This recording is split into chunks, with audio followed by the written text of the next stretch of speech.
मी Shawn Colaco. काही दिवसापूर्वी एक बातमी बघितली आपण। राजधानी दिल्लीत हवामान व प्रदूषण तपासणी केंद्र परिसर स्वच्छ दाखवण्यासाठी, हवेची गुणवत्ता किती चांगली आहे हे दाखवण्यासाठी पाण्याच्या टँकरने धूळ बसवली जात होती। तेव्हा लोक म्हणाले, हे कसं शक्य आहे? पण उत्तरमध्ये हे नित्याच आहे। जेव्हा जेव्हा अधिकारी निरीक्षणासाठी येतात तेव्हा पालिका आणि ठेकेदार स्वच्छतेचे नाटक करतात। सर्व काही ठीक आहे, व्यवस्थित आहे असे दाखवले जाते। आज आपण धावगी येथे आहोत। इथे 10 लाख मेट्रिक टन कचरा हा वर्षानुवर्षे तसाच पडून आहे। विना प्रक्रिया कचरा तसाच पडून आहे आणि दर दिवशी येथे शेकडो टन कचरा आणखी आणला जातोय।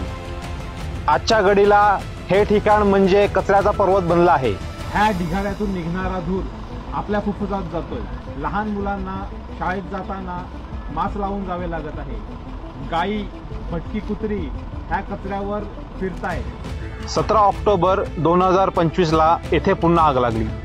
विचार करा, अजून पावसाला संपलाच नाही, हवा ओलसर आहे आणि तरी सुद्धा कचऱ्याला आग लागते। ह्याचा अर्थ काय? संपूर्ण यंत्रणा कोसळली आहे। सर्व मशिनरी निकामी झाली आहे। आता पुढे 8 महिने उन्हाचे आहेत। कडक सूर्य, कोरडी हवा आणि लाखो टन सडका कचरा। मग तुम्हीच कल्पना करा, किती वेळा आग लागेल, किती वेळा आपली फुफ्फुसं जळतील आणि किती वेळा म्हणणार आपण हे शेवटचं असू दे। अशी आग लागणे हा अपघात नाही, ही भ्रष्टाचाराची, बेफिकिरीची आणि माणुसकीच्या अभावाची योजना आहे।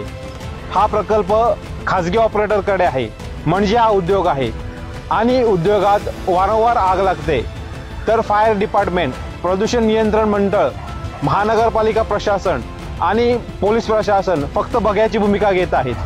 हायकोर्टाने ही स्पष्ट शब्दात सांगितले आहे, लोकवस्तीच्या भागात अशी डंपिंग साईट नको। नागरिकांच्या आरोग्यावर, त्यांच्या श्वासावर, त्यांच्या पाण्यावर कुठलाही प्रयोग चालणार नाही। तत्काळ स्थलांतर करा। हा केवळ न्यायालयाचा आदेश नाही, तर त्या प्रत्येक आईचा आक्रोश आहे जिचं मूल रात्री झोपताना खोकतं, ज्यांना श्वास घेण्यास त्रास होतो। हा त्या शेतकऱ्याचा आवाज आहे ज्याच्या शेतजमिनी लिचिटमुळे नष्ट झाल्या। हा त्या मच्छीमाराचा संताप आहे ज्याच्या खाड्या, किनारे ह्या कचऱ्याने विषारी झाले आहेत। पर्यावरणाचं रक्षण म्हणजे जनतेचं रक्षण, लोकांचं रक्षण हे सरकार आता विसरत आहे। आताच काही दिवसा अगोदर महानगरपालिकेच्या विकास आराखड्यासंदर्भात हरकती नोंदवताना उत्तनच्या व परिसरातील नागरिकांनी डंपिंग विरुद्ध पुन्हा आपला आवाज बुलंद केला आहे। मीरा भाईंदर महानगरपालिका जागे व्हा, खासगी ठेकेदाराला संरक्षण देणे थांबवा। हा घनकचरा प्रकल्प, डंपिंग ग्राउंड हा उद्योग आहे। म्हणून जेव्हा जेव्हा इथे आग लागते तेव्हा फायर सेफ्टी ऍक्ट आणि इंडस्ट्रियल ऍक्ट नुसार गुन्हा दाखल करा। उत्तन जळतंय, सरकार गप्प आहे, पण गावकरी गप्प बसणार नाही।